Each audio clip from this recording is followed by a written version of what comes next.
नमस्कार, आपका स्वागत है। मेरा नाम शुभम है और आज हम सत्यओम सिद्धाश्रम शनिदेव मंदिर कचेरी रोड बुलंदशहर में हैं। यहाँ पर हमारे साथ एक सत्याश्रमी मिशन के जुड़े हुए भक्त हैं।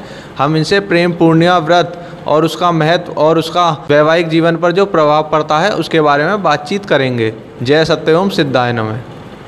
भैया, आपका नाम? जय सत्यओम सिद्धाय नमः। मेरा नाम दीपक कुमार है। भैया जी, आपका प्रोफेशन?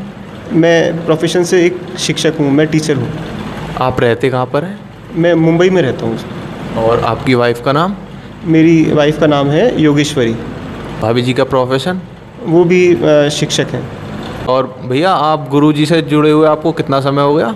मैं 1997 से गुरुजी से जुड़ा हुआ हूँ। इस आश्रम में बहुत शुरुआत दिनों से मेरा यहाँ आना जाना रहा है और गुरुजी ने हमेशा हमारे परिवार का मार्गदर्शन किया है। और गुरुजी ने हमें आध्यात्म की ओर किस तरह से, किस विधि से जुड़ना है, यह विधि हमें गुरुजी ने बताई है और गुरुजी से हमने नाम लिया है। और गुरुजी के बताए हुए मार्ग पे चलने से हमें बहुत आध्यात्मिक रूप से भी और इस जगत में बहुत सी उपलब्धियां हासिल हुई हैं। इसका हम श्रेय गुरुजी को देते हैं। आपकी शादी कब हुई थी? मेरी शादी 2010 में हुई थी। शादी से पहले कुछ छोटी छोटी चीज़ें थीं जिसकी वजह से मुझे ऐसा लग रहा था कि मेरी शादी में कुछ रुकावट आ रही है। तो गुरुजी ने बताया कि किस तरह से जाप करना है जिससे कि शादी में जो भी दिक्कतें आ रही हैं वो दूर हो जाएंगी। और गुरुजी के बताए हुए मार्ग से मेरी शादी में बहुत आसानी से आगे पॉजिटिव इफ़ेक्ट हुआ और मेरी शादी बुलंदशहर से हुई। और भैया, आपके कितने बच्चे हैं? मेरा एक बेटा है, एक बेटी है। उनके नाम और एज? मेरे बेटे का नाम कृष्णदेव है। यह नाम गुरुजी का दिया हुआ है। मेरा बेटा 3rd क्लास में पढ़ता है, वो 8 इयर्स का है। और मेरी डॉटर का नाम गीतिका है और वो 2.5 वर्ष की है। भैया, आपकी शादी को कितने साल हो गए? मेरी शादी को 8 वर्ष और 10 महीने हो गए हैं। अभी मई में 30 मई को मेरी शादी को पूरे 9 वर्ष हो जाएंगे। तो क्या आप हर साल एनिवर्सरी सेलिब्रेट करते हो? मैं नॉर्मली जो मेरी मैरिज एनिवर्सरी है, जैसे लोग बहुत धूमधाम से लोग बाहर आउटिंग में जाते हैं, पिक्चरें देखते हैं, उस तरह का मेरा थोड़ा कम है हिसाब किताब। मैं नॉर्मली जिस चीज़ से मेरी पत्नी अच्छा महसूस करें, चाहे वो कोई छोटा सा उपहार है, वो कोई एक छोटा सा रुमाल भी हो सकता है, या जैसे उनको मन है कि कहीं पे कोई बाहर थोड़ा जाके घूमना है, तो उसमें कोशिश करता हूँ उनका साथ दे पाऊँ। चूँकि मेरी पोस्टिंग दूसरी जगह है तो ऐसा हमेशा संभव नहीं होता है कि सेम दिन हम लोग एक साथ हैं। अगर किसी वजह से अलग अलग हैं तो फ़ोन के थ्रू हम लोग एक दूसरे को कम्युनिकेट कर देते हैं और गुरुजी के बताए हुए मार्ग से हम उसको अपना जो विशेष दिन है उसका महत्व अपने तरीके से जप करके मनाते हैं। तो क्या आप भाभी जी को मैरिज एनिवर्सरी या किसी बर्थडे वगैरह पर, शुभ अवसर पर सरप्राइज़ भी देते हो या नहीं? नॉर्मली उनका स्वभाव इतना अच्छा है कि मैं ज़्यादा सरप्राइज़ में बिलीव नहीं करता हूँ। जो भी चीज़ होती है उनको डायरेक्टली बता देता हूँ कि भाई मेरा ऐसा मन है। तो ज़्यादातर टाइम में कोई उनके लिए सरप्राइज़ नहीं रखता हूँ। भैया जी, आपको भाभी जी की सबसे अच्छी बात क्या लगती है? सबसे अच्छी बात उनकी ये लगती है कि वो बहुत मतलब शांत स्वरूप होके कोई भी चीज़ होती है तो उसको हैंडल करती हैं। जैसे मैं कई बार गुस्से में बहुत जल्दी अपना कोई भी चीज़ होती है तो कोशिश करता हूँ कि अपनी गलती को भी दूसरे की तरफ मोड़ने की, लेकिन उनका ये है कि गलती है या नहीं है, लेकिन जब कोई बता रहा है दूसरा व्यक्ति बात तो उसको पहले वो पूरा सुन लेती हैं। ऐसा नहीं है कि आधी बात सुन के ही और बीच में किसी भी चीज़ की तरफ बढ़ गए, आ गया, अपनी प्रतिक्रिया दे दी। उसके बाद जब मामला थोड़ा ठंडा पड़ जाता है तब वो अपनी बात को बहुत सुलभता से कहती हैं कि देखिए गलती आपकी ज़्यादा थी, लेकिन फिर भी चूँकि आपका मैं मान रखती हूँ तो आपकी बात मैंने सुन ली, तो आगे थोड़ा ध्यान रखिएगा, ऐसा नहीं करना आप। ये और भाभी जी की कोई बुरी बात भी लगती है जिसमें शायद सुधार कर सकें हो? कभी कभी उनका क्या रहता है कि जैसे मैं कई बार मेरी वेशभूषा को लेके मैं बहुत सहज इधर उधर जाना पसंद करता हूँ, तो उनको रहता है कि जब आपको ईश्वर ने इस काबिल बनाया है कि आप अच्छी वेशभूषा रख सकते हैं तो थोड़ा सा टिप टॉप बन के रहा कीजिए। तो या फिर कहीं जा रहे हैं, कोई फंक्शन है तो अच्छा सज धज के जाइए। मेरा मानना ये रहता है कि कपड़े साफ़ सुथरे हैं तो वो भी ठीक है, कोई ऐसी दिक्कत नहीं है। तो उनका ये रहता है कि भाई ठीक है, थोड़ा अपना जो ओढ़ने पहनने का सलीका है उसको और सुधार लीजिए। और मैं ये कह देता हूँ कि चलो ये भी ठीक है। तो बस वो एक चीज़ है जिसको लेके हम थोड़ा दोनों अपना अपना दृष्टिकोण लगाते हैं। बाकी वो मुझे लगता है कोई मैंने ज़रूर पिछले जन्म में अच्छे काम किए होंगे कि मुझे उनकी जैसी अच्छी बीवी मिली, जो इस जीवन की गाड़ी में जो एक हस्बैंड वाइफ के 2 पहिए होते हैं वो बराबर का साथ देती हैं। और शाम का समय बस इतना ही कहूँगा कि मेरी वाइफ मेरे बच्चे और मेरे पेरेंट्स एक साथ रहते हैं। मैं ड्यूटी बॉम्बे में करता हूँ। तो आज के समय में जैसे आधुनिकता है या महिलाएं बहुत महत्वाकांक्षी होती हैं और वो करियर को लेकर परिवार की ओर अपने दायित्व नहीं निभाती हैं, तो उस संदर्भ में मुझे लगता है कि शायद उनका रोल बहुत बड़ा है। वो बच्चों को भी देख रही हैं, अपनी ड्यूटी भी कर रही हैं, पेरेंट्स को भी संभाल रही हैं, और उनकी ये कैपेसिटी देख के मुझे बस ईश्वर को और गुरु को यही धन्यवाद होता है कि शायद इससे अच्छा क्या हो सकता है। जब जैसा हम चाह रहे हैं ऐसा हो जाए, तो मैं सभी का आभार प्रकट करता हूँ, अपनी श्रीमती जी का भी, गुरु जी का भी, और ईश्वर के परम तत्व का जिससे दुनिया चल रही है। भैया आपने वेशभूषा की बात करी, तो आपकी फेवरेट ड्रेस क्या है? मेरी फेवरेट ड्रेस चेक की कोई भी शर्ट जो साफ़ धुली हुई हो, प्रेस करी हुई हो, और एक साफ़ ट्राउज़र, और अगर पॉसिबल है तो उसके साथ फॉर्मल शूज़। ये मेरी पसंदीदा वेशभूषा है। बाकी जैसा ओकेजन है, कहीं पे जा रहे हैं और वहाँ कोई पहले से डिफाइंड है कि कोई फंक्शन है या शादी है, और वहाँ लग रहा है कि सब लोग कोट पहन कर आने वाले हैं, तो कोशिश ये रहती है कि अगर कोट है तो उसको पहन जाए, जिससे कि वहाँ पे हम ऑड मैन आउट ना लगें। ऐसा नहीं लगे कि 100 लोगों में हम अलग दिखाई दें और हंसी के पात्र बने, क्योंकि कुछ सामाजिक ज्ञान भी होता है जिसका हमें अप्लाई करना चाहिए। और उसके अलावा तो कई बार ऐसा होता है कि बहुत ज़्यादा मतलब लोग कपड़े इकट्ठा कर लेते हैं लेकिन पहनते नहीं हैं। तो मेरा मानना ये है कि कपड़े ज़्यादा ना हो के, अगर ज़्यादा है तो दे दीजिए किसी को, जिसको आप दोगे शायद वो उसके चेहरे पे स्माइल आ जाएगी। क्योंकि बहुत सारे लोग हैं जिनके पास 2 जोड़ी कपड़े की बात कर रहे हैं, आप एक ही कपड़े को इतना पहनते हैं कि वो गंदा हो जाता है, उसके बाद बेचारे धो भी नहीं पाते। तो बस इतना ही है मेरा कहना। अभी जी आपको किस ड्रेस में सबसे ज़्यादा खूबसूरत लगती हैं? मुझे वो साड़ी में बहुत अच्छी लगती हैं, बाकी सूट की ड्रेस भी उन पे बहुत फबती है, और उनका जो रूप और जो नेचर है वो एक दूसरे के लिए कॉम्प्लीमेंट्री है। ईश्वर की ऐसी कृपा है कि जिस भी वेशभूषा को वो अपने ऊपर सजाती हैं वो बहुत अच्छी लगती है उन पे, और वो बहुत सॉफ्ट स्पोकन है। भैया जैसा आपने बताया कि भाभी जी अक्सर आपको टोकती हैं कि अपनी वेशभूषा पर ध्यान दो, तो वो मतलब आपको किस चीज़ के लिए कहती हैं, किस ड्रेस पहनने के लिए कहती हैं कि आप इस ड्रेस में बहुत खूबसूरत लगते हो? वो कौन सी ड्रेस है? उनका पर्टिकुलर ड्रेस के लिए नहीं होता, उनका ये कहना है कि जैसे आपके पास सपोज़ 3 ट्राउज़र हैं, तो आप एक और ट्राउज़र ऐसी ले लो जो आजकल कुछ ट्रेंड में है, या फिर जैसे अगर आपके पास जीन्स नहीं है या कोई बहुत पुरानी जीन्स है जिसको आप 8-10 साल से पहन रहे हो, तो अब उसको थोड़ा मूवमेंट करो, उसका कोई ऐसी जीन्स लाओ जो आज की डेट में, आज के टाइम में रिलेटेड है, ट्रेंड। हाँ, बस इतना ही है। बाकी ऐसा कोई बहुत फोर्स नहीं करती, कहती हैं कि भाई पहनोगे तो अच्छा लगेगा, बाकी तो करोगे तो वही जो तुम्हारी मर्ज़ी है। ये है। भैया जैसा आपने बताया आप मुंबई में रहते हो, तो आप कितने टाइम बाद भाभी से मिलने यहाँ आ जाते हो बुलंदशहर में? लगभग 1 महीने में चांस लगता है आने का। फिर कैसा लगता है यहाँ पर आकर?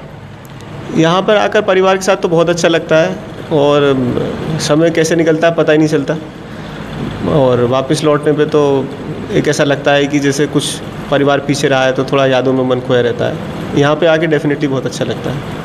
तो भैया जैसे आप मुंबई में रहते हो, आपने बताया जब भी आप परेशान होते हो तो क्या कैसे डील करते हो, मतलब क्या करते हो? क्या भाभी जी को कॉल करते हो यहाँ बुलंदशहर? देखिए ज़्यादातर समय तो क्या रहता है, आजकल वीडियो कॉलिंग की फैसिलिटी है। जो भी कुछ ऐसी सिचुएशन है जिसमें कुछ ठीक नहीं लग रहा है, चाहे वो प्रोजेक्ट से रिलेटेड है या ऑफिस का कुछ काम है या कोई डे टू डे लाइफ की कोई ऐसी चीज़ है जिसमें कोई मन की ऐसी चीज़ है जो मन में अटक गई है, तो कोशिश करता हूँ कि एक बार उन्हें बता दूँ, क्योंकि उनको बताने के बाद जैसे एक वजन उतर जाता है मन से, तो फिर वो ज़रूर कुछ ना कुछ बताती हैं कि आप परेशान मत हो, आप थोड़ा पानी पियो, थोड़ा म्यूज़िक सुनो, या आप गुरुजी का जाप कर लो, तो आपको डेफिनेटली उसमें थोड़ा बेहतर लगेगा। और ज़्यादातर कोशिश मेरी ये रहती है कि अगर डे टाइमिंग है, फ़ोन करने का टाइमिंग है, जैसे कई बार ऐसे ऑड आवर में कुछ कम्युनिकेशन ऐसा हो रहा है जिसमें मुझे कुछ बताना है, तो मैं अगर बहुत लेट हो गया तो फ़ोन नहीं करता हूँ, लेकिन अगर नॉर्मल टाइमिंग से तो फ़ोन करके बता देता हूँ। अच्छा भैया जैसे भाभी जी यहाँ पर रहती हैं पेरेंट्स के साथ आपके, तो क्या सास बहू के झगड़े के बारे में भी आपको कभी कभी कॉल आ जाती है? देखिए जहाँ 2 बर्तन रहते हैं वहाँ पे एक खनक रहती है, लेकिन सबसे अच्छी चीज़ यहाँ पे क्या है कि चूँकि जब मैं नहीं होता हूँ तो वो लोग सास बहू के फॉर्म में नहीं रहते हैं, वो माँ बेटी के रूप में रहते हैं। वो अपने आप ही एक दूसरे का ध्यान रखते हैं। कई बार ऐसा होता है कि जब मिसेज ड्यूटी पे चली जाती हैं तो मदर कुछ अपनी बात रखती हैं कि भाई ऐसा ऐसा ये चीज़ें हैं, इन बिंदु पर तुम्हारा क्या ख्याल है, तो मैं उनकी बात भी हंस के सुन लेता हूँ। फिर उसके बाद सिक्के का दूसरा पहलू मेरी श्रीमती जी भी कई बार बताती हैं कि भाई इन बिंदुओं पे मेरा ये ऐसा मानना है, आपका क्या ख्याल है, तो उनकी बात भी मैं सुन के हंस जाता हूँ। तो दोनों समझ जाते हैं कि दोनों को दोनों की खबर मिल गई है। तो लगभग ज़्यादातर समय जो है सब दे के गुरुजी के आशीर्वाद से सब अच्छा ही है, और दोनों एक दूसरे को स्वयं ही मना लेते हैं, मुझे दखलंदाजी नहीं करनी पड़ती है। क्योंकि मेरा मानना ये है कि जब वो लोग साथ में रह रहे हैं तो ये ईश्वर की कृपा से रह रहे हैं, मेरे कहने से या किसी के फोर्स से नहीं रह रहे। ये आपके और हमारे बस में नहीं है कि कोई व्यक्ति अपने परिवार से दूर रह रहा है या अपने हस्बैंड से दूर रह रहा है, तो वो एक ईश्वरीय चीज़ है। उसका क्रेडिट मैं नहीं लेता, मैं गुरुजी को देता हूँ। क्योंकि एक जो सोच होती है ना व्यक्ति की कि भाई परिवार में मिल के रहना है, वो संस्कार वाली चीज़ आप कहीं से बाज़ार से ख़रीद के नहीं ला सकते कि आप गए कि आपने बोला कि आधा किलो संस्कार दे दीजिए। वो व्यक्ति में आता है तो अंदर से एक ईश्वरीय कृपा होती है वो। तो मेरा मानना ये है कि वो लोग मिल के रहते हैं, ऐसा कोई दिक्कत नहीं है, सब ठीक है। भैया आप भाभी जी को प्यार से क्या बुलाते हो? उनका घर का नाम सुमन है, मैं इसी नाम से उनको बुलाता हूँ। और वो क्या बुलाती हैं आपको प्यार से? वो मुझे मेरे नाम से ही बुलाती हैं या कई बार प्यार से बोलती हैं सुनिए जी। और भाभी जी को आप कितने दिनों में प्रपोज़ कर देते हो? देखिए, ये जो संस्कृति है जिसमें प्रपोज की बात कही जाती है या जो आधुनिक विचारधारा है, हम इस बात में यकीन रखते हैं कि जो जीवन के प्रैक्टिकल एस्पेक्ट हैं उसमें ज़्यादा बिलीव करते हैं। किसी को ऐसा कह देना कि हम तुम्हें चाहते हैं, उससे अच्छा ये है कि जैसे मुझे दिख रहा है कि सपोज़ उनकी कोई पॉलिसी ड्यू है और सपोज़ मेरे पास उतनी धनराशि है, तो बजाय मैं उनको ये कहूँ कि मैं आपको चाहता हूँ, उससे अच्छा मैं जैसे अभी रिसेंटली उनकी 3 पॉलिसीज़ थी जो ड्यू थी, और पीछे मैंने जैसे देखा समाज में कि लोग LIC लेते हैं, उसके बाद लापरवाही से लास्ट दिन का इंतज़ार करते हैं और फिर कुछ कई बार ईश्वर ना करे लेकिन कुछ प्लस माइनस हो जाता है, तो कई बार उनकी पॉलिसियाँ लैप्स हो जाती हैं। तो मैंने उस चीज़ से यही सबक लिया कि अगर आप कोई भी चीज़ जिम्मेदारी से दे रहे हो तो उसमें बोलने से क्या होता है, आप मतलब उसको मन से जियो। जैसे आप कह रहे हो कि भाई मैं तुम्हें चाहता हूँ, तो शायद वो भी तो उसका ही रूप है कि जो उनका काम उनको करना है कहीं जाके, और आपको अगर वो इंटरनेट के माध्यम से या ATM कार्ड के माध्यम से अगर आप उनकी वो किस्त भर सकते हो, क्योंकि परिवार के सदस्य तो वो भी हैं, बच्चों को संभाल रही हैं, पेरेंट्स को संभाल रही हैं, तो जो ऐसे एस्पेक्ट हैं जो उनके लिए जो काम किए जाने हैं, वो मेरा जो उनका अभिनंदन होता है या उनको जो आप जो बोल रहे हैं कि कैसे आप प्रपोज़ करते हो, मेरा प्रपोज़ करने का तरीका अलग है। जैसे आज बैंक का उनका कुछ कार्य था, वो ड्यूटी गई तो मैंने उनके हस्ताक्षर लेके उस कार्य को करने की कोशिश करी। और LIC की पॉलिसी का एग्जांपल दिया है, जैसे जो उनकी अब से लेके अगले 3-4 महीने की 6 महीने तक की जो पॉलिसीज़ थी, मैंने उनसे केवल ये स्वीकृति ली कि आपने पेमेंट तो नहीं किया। उन्होंने कहा नहीं किया, तो मैंने उनके बिहाफ पे वो पेमेंट कर दिया। तो मेरे हिसाब से मेरा प्रपोजल तो यही इस तरह से ही होता है जी, प्रपोज़ करने वाला। जैसे मैं उनको कह तो दूँ और जो प्रैक्टिकल काम है वो छोड़ दूँ, तो वो मुझे फिर एक अधूरा संकल्प लगता है। आप एक तरफ तो कह रहे हो जी बहुत चाहते हैं, चाह रहे हो तो फिर वो चीज़ भी तो करो ना जो चाहत का पार्ट है।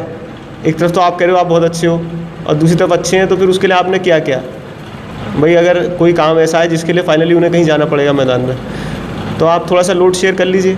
और ये तो जैसे घर पे आप आए और आपने चाय पी ली, अब उसके बाद आप आवाज़ लगा रहे हो कि भाई आइए जी, क्यों कि ये बर्तन आप रखे आइए, तो भाई भगवान ने आपको भी 2 हाथ दिए हैं। हम जितना हम थकते हैं उतना वो भी थकती हैं, जितना आराम का हक हमें उतना उनको भी है। तो उनके साथ थोड़ा लगना चाहिए और थोड़ी मदद करनी चाहिए। उनको ऐसा नहीं सोचना चाहिए कि हमने ख़रीद लिया है, कोई गुलाम कर लिया है।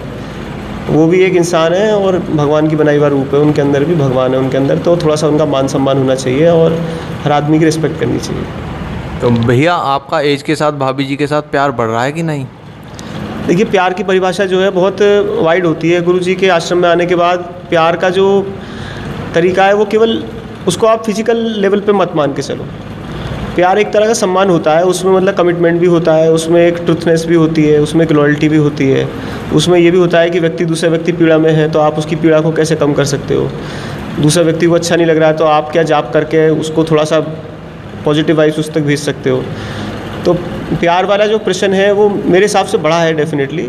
मतलब उसको केवल मैं फिजिकल पर्सपेक्टिव पे नहीं बोलूँगा, क्योंकि जब आपके बच्चे होते हैं तो आपकी कुछ जिम्मेदारियाँ होती हैं, बच्चे भी उसमें पार्टिसिपेट करते हैं, तो डेफिनेटली प्यार बढ़ा है। लेकिन यहाँ पर हमारी जो अंडरस्टैंडिंग है वो स्ट्रॉन्ग हुई है, हम एक दूसरे को और बेहतर समझते हैं, और जो एक दूसरे की कमियाँ हैं उनको नज़रअंदाज करके हम मानते हैं कि हम एक दूसरे को बेहतर करने में कैसे मदद करें, क्योंकि कोई भी संपूर्ण नहीं है।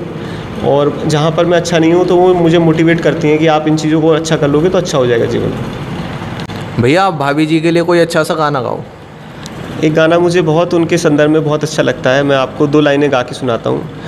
हमें तुमसे प्यार कितना ये हम नहीं जानते, मगर हम जी नहीं सकते तुम्हारे बिना। इस गाने में भी वही रूप है जो जीवन में गुरुजी ने बताया है कि जो हमारा दूसरा साथी है, सहभागी है, उसमें भी ईश्वर का रूप हमें नज़र आना चाहिए। ऐसा नहीं होना चाहिए कि हम उसको केवल उपभोग की वस्तु समझें और जितने स्वार्थ सिद्ध कर सकते हैं उस सिद्ध करने के अलावा हम छोड़ दें कि अब तुम्हारी दिक्कत है तुम देखो। यहाँ जहाँ तक कि कई बार ऐसा रहता है कि महिलाओं को स्वास्थ्य संबंधी कोई दिक्कत है, तो ऐसा नहीं होना चाहिए कि जब महिलाओं का स्वास्थ्य की कोई दिक्कत चल रही है तो आप उनको सताएँ। उनको सब तरीके से सपोर्ट करना चाहिए और उनकी हेल्प करनी चाहिए। भैया क्या आप प्रेम पूर्णिमा व्रत मनाते हैं? जी, मैं प्रेम पूर्णिमा व्रत मनाता हूँ। ये गुरुजी द्वारा स्टार्ट किया हुआ व्रत है, जिसमें हम लोगों ने प्राचीन काल से सुना है कि करवा चौथ का व्रत होता है, जिसमें महिलाएं व्रत रखती हैं और पूरे दिन निर्जल उपवास रखती हैं और शाम को अपने पति का चेहरा देखकर पूजा करके चाँद को अर्घ्य देकर व्रत को खोलती हैं। तो यहाँ पर जो पुरुष हैं वो अपनी महिलाओं को संदर्भ रख के व्रत रखते हैं और उसमें शाम में एक सेब के माध्यम से अपना व्रत खोलते हैं। 2015 में गुरुजी द्वारा ये बताया गया सब भक्तों को कि एक ऐसा व्रत रहेगा जिसके अंदर प्रेम पूर्णिमा व्रत रहेगा, जिसके अंदर जो पुरुष हैं वो अपनी पत्नी के लिए एक व्रत रखेंगे, जिसके अंदर यहाँ पर पत्नी कुछ भी खा सकती है लेकिन उस दिन पुरुष कुछ भी खाना नहीं खाएंगे। और इसके अंदर जब शाम का समय होगा तो वो एक सेब के माध्यम से गुरुजी द्वारा बनाया हुआ एक यंत्र है चांदी का जो बनाया जाता है, उसको हम एक सेब में जोड़ेंगे और उसके बाद हम प्रेम पूर्णिमा माता जी का आशीर्वाद लेंगे, पूजा करेंगे और एक दूसरे को कलावा भी इसमें बांधा जाता है। और इसकी सबसे अच्छी चीज़ जो है इस व्रत की, जो इस सबसे बड़ी जो बेनिफिट है वो ये है कि जो दो लोग हैं, जो दो दिव्य रूप हैं, वो एक दूसरे के बहुत नज़दीक हो जाते हैं। इसमें उन दोनों को एक आध्यात्मिक अनुभव ये होता है कि हम दोनों एक ही हैं। इसमें वो केवल फिजिकल लेवल से जुड़े हुए नहीं रहते, उनको आपस में ऐसा एक इंटरकनेक्शन, एक बॉन्डिंग ऐसी महसूस होती है कि उन एक दूसरे की जो कमियां हैं वो उनको दिखनी बंद हो जाती हैं और अंडरस्टैंडिंग ऐसी हो जाती है कि उसके बाद एक बॉन्डिंग ऐसी होती है कि अगर किसी एक व्यक्ति को गुस्सा आ रहा है तो दूसरा व्यक्ति ऑटोमेटिकली स्वतः ही शांत हो जाता है और वो ये मान के चलता है कि कोई बात नहीं, सब ठीक हो जाएगा। जब हमारे साथी का अच्छा मन होगा तो हम अपनी बात कह देंगे, लेकिन अभी इनका मन अच्छा नहीं है। तो मुझे ऐसा लगता है कि ये व्रत सभी पुरुषों को करना चाहिए। इसलिए भी करना चाहिए कि जो एक महिला होती है वो सुबह उठती है, उसके बाद मशीन की तरह बच्चों को संभालती है, घर की साफ़ सफाई करती है। एक महिला एक दिन में 6 से 7 से ज़्यादा रोल निभाती है और उसके बाद भी उसको कोई अप्रिसिएशन नहीं होता, उसको कोई बहुत इज़्ज़त अलग से नहीं देता। उस एक ऐसा कोई दिन डिसाइड नहीं है जिस दिन उसको हम एक देवी के रूप में माने। हम ये माने कि भाई ये एक देवी स्वरूप है और इससे हमें जो है ऊर्जा का अपने अंदर आह्वान करना है। तो ये एक ऐसा व्रत है जिसमें हम महिला जो है, महिला षष्ठी जननी भी होती है, तो महिला के बहुत सारे रूप हैं, दिव्य रूप हैं। और प्रेम पूर्णिमा माता जी का भी जो हमारा मूर्ति है उसमें बहुत सारे हाथों के रूप में दर्शाया गया है कि वो सरस्वती माँ भी हैं, वो दुर्गा माँ भी हैं और वो इस दुनिया को चला भी रही हैं, ज्ञान का भी वो हमें आशीर्वाद दे रही हैं और उनका दिव्य रूप भी है। तो उसी तरह से जो हमारा स्पाउस है, जो हमारी पत्नी है, उनके अंदर भी वो सारी शक्तियाँ विद्यमान हैं। तो हम कैसे उन शक्तियों को अपनी ओर ग्रहण कर सकते हैं और अपने जीवन साथी को कैसे हम थोड़ा सम्मान दे सकते हैं। और बात सम्मान देने की नहीं होती है, इसमें ये एक तरह का कमिटमेंट है कि भाई जो भी चीज़ें हमें आज जीवन में अच्छी हो रही हैं इसमें आपका भी हमें मतलब बेनिफिट आपकी वजह से मिल रहा है। हम जो निफराम अपने काम पे चले जाते हैं, बच्चों को जो समय से खाना मिल पाता है, हमारे जो बूढ़े माँ बाप हैं उनको टाइम से कोई दवा खिला पाता है, तो इसमें एक आदमी की सकारात्मक ऊर्जा लगती है। वो अपने सब दुख सुख भूल के वो ये सोचता है कि मेरा परिवार है। देखिए महिला के केस में क्या होता है, वो अपना पीछे एक परिवार छोड़ कर आई होती है और एक नए परिवार में ऐसे घुल मिल जाती है कि जैसे वो उसका परिवार शुरू से रहा है। एक जेंट से आप कह दीजिए कि आपको 3 दिन ससुराल में रहना है, तो शायद वो पहले दिन से ही हंगामा मचा लेता है कि मुझे अपने घर जाना है, मुझे यहाँ अच्छा नहीं लग रहा। क्यों? यहाँ तो बहुत सेवा हो रही है, बहुत ध्यान रखा जा रहा है, लेकिन वो फिर भी उसको लगता है कि नहीं, मुझे थोड़ा बंधन सा हो गया। लेकिन आप सोच के देखिए उस महिला के बारे में जो अपनी पूर्ण यौवन में अपने घर को इसलिए छोड़ के आ जाती है चूँकि जो जीवन साथी उसके लिए चुना गया है समाज द्वारा, वो उसका पूर्ण रूप से ध्यान रखेगा। तो जब महिला की ऐसी आस्था होती है तो एक पुरुष की भी ऐसी आस्था होनी चाहिए कि मैं एक दिन अपनी पॉजिटिव एनर्जी का अपनी तरफ से संप्रेषण करूं, जिससे मेरी जो महिला साथी है उसमें कोई भी ऐसी चीज़ है या जो कोई भी अपनी तरफ से पॉजिटिव वाइब्स भेज के उसकी कोई हेल्थ का इशू है या जैसे उसको कोई सोच में डिफरेंस है, तो वो दोनों लोग एक प्लेटफॉर्म पे आ जाए, दोनों लोग एक ही विचारधारा में बढ़ें। तो ये जो गुरुजी का जो चलाया हुआ व्रत है, ये अगर थोड़ा नेट में देखेंगे तो साउथ में भी एक व्रत का जिक्र आता है, जिसके अंदर मणिवर दिनम के नाम से इसका जिक्र आता है। ये अगस्त में मनाया जाता है। तो साउथ में थोड़े कल्चर अलग हैं, लेकिन हमारी तरफ नॉर्थ में इसका भी प्रचार प्रसार करना बहुत ज़रूरी है। जैसे मैंने कई बार अपने साथियों को बताया, तो कुछ लोग हंसने लगते हैं, यूँ सोचते हैं कि भाई ये तो ऐसा करने से तो हम हंसी के पात्र हो जाएंगे। तो मैं उन लोगों को कहना चाहूँगा कि देखिए, हंसी का पात्र समाज हमसे बना हुआ है और महिला भी समाज का अभिन्न अंग है। आप कल्पना करके देखिए किसी ऐसे समाज की जिसमें महिला नहीं हो, तो क्या वो समाज चल पाएगा? और सोशल इश्यूज़ और खड़े हो जाएंगे, जिससे कि सब समाज का जो ढांचा है वो बिगड़ जाएगा।